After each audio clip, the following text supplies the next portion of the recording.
L'agression sexuelle se définit comme un acte ou un geste de nature sexuelle, non approuvé.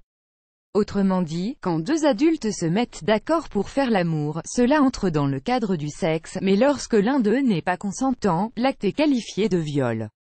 Dernièrement, une nouvelle forme d'agression sexuelle se répand de plus en plus, notamment aux États-Unis. Il s'agit du stalking ou le fait de retirer le préservatif pendant le rapport. Explication. Avertissement play current time minuit, duration time minuit remaining time minuit stream type live loaded, 0% progress, 0% minuit full screen minuit mute et playback rate 1 subtitles of captions of chapters raters undefined adultes. Agression sexuelle ne se limite pas qu'au viol. Il existe différentes formes, dont une qui est apparue très récemment et s'est développée aux États-Unis. Qu'est-ce que le stalking? Le stalking, littéralement, furtivité, en français est une pratique sexuelle qui gagne en popularité dernièrement. Elle consiste à retirer le préservatif en plein acte, sans le consentement du ou de la partenaire. Ad choice ES advertising read invented by TEADS. Ad choice ES advertising read invented by TEADS. Rappelons que la règle fondamentale de tout rapport sexuel est le consentement, qu'il s'agisse de l'acte en lui-même ou du port ou non du préservatif. Le stalking transgresse donc cette règle. Cette pratique sexuelle est très courante aux États-Unis, notamment au sein des campus universitaires, et dépasse petit à petit les frontières de ce pays pour en arriver à d'autres. Contrairement à ce que pensent beaucoup de gens, le stalking n'a pas lieu que durant des rapports entre des inconnus, mais est aussi pratiqué par l'un des partenaires dans un couple. Ce dernier peut soit faire semblant de mettre le préservatif alors que ce n'est pas le cas ou l'enlever durant l'acte sans que l'autre ne s'en rende compte.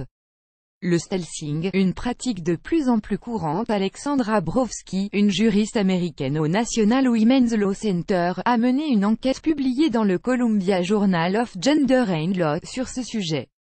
Le but étant de tirer la sonnette d'alarme sur cette pratique qui se développe d'une manière rapide. Ad choice ES advertising read invented by TEADS. Ad choice ES advertising read invented by TEADS. Plus grand que la juriste affirme qu'elle s'est intéressée à ce phénomène, suite à de nombreux témoignages. Les victimes ne savaient pas comment qualifier cet acte et n'osaient pas l'associer au viol. Pourtant tout avait peur de ses conséquences. Les dangers du stalking. Le stalking peut avoir des conséquences graves car un rapport non protégé augmente les risques de maladies sexuellement transmissibles, dont le VIH, mais aussi de grossesses non désirées. Cet acte peut aussi causer une détresse psychologique chez les victimes. SunTrust Mortgage If Debt, 3 Ways You Can Still Buy a Home. SunTrust Mortgage Word.org. Light is always brighter than darkness. Word.org. Annulé par Taboola.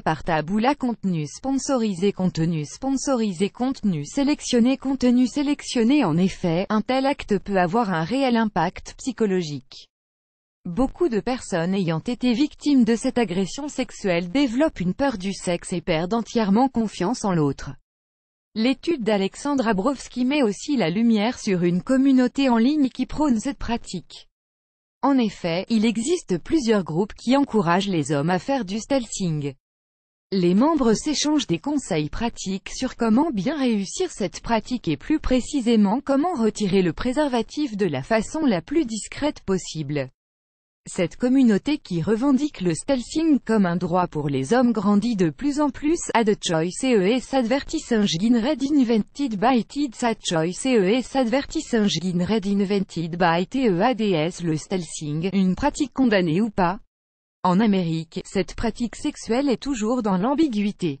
Bien que les victimes la qualifient d'un acte à la frontière du viol, il y a toutefois pas de loi qui le condamne. En France, toutefois, le stalking est perçu comme un viol par la loi. Mais jusqu'à maintenant, il n'y a jamais eu de procès suite à cette agression sexuelle, parce que tout simplement, il n'y a eu aucune plainte, les victimes n'étant pas conscientes de la gravité de ce phénomène et ignorant comment le qualifier, n'osent pas en parler. Parce qu'après tout l'acte était consenti, donc pour elle, la condamnation peut être improbable. Pourtant une condamnation a bien eu lieu en Suisse. Ce pays a pris les grands moyens et a puni un homme pour avoir pratiqué le stalking. Un Français âgé de 47 ans a été en effet condamné à 6 mois de prison avec sursis pour viol par le tribunal de Lausanne pour avoir retiré sans préservatif sans avoir prévenu sa partenaire. La victime s'est rendue compte de l'acte après le rapport et a dû suivre un traitement préventif du VIH pendant 4 mois. Pour conclure, le stelcing n'est peut-être pas perçu comme acte criminel ou une agression sexuelle par tous, mais il reste tout de même un acte aux conséquences graves. Les personnes qui le pratiquent mettent non seulement leur partenaire en danger, mais aussi leur santé. Car, il se peut que le partenaire lui-même soit porteur d'un virus ou d'une MST. Plus grand que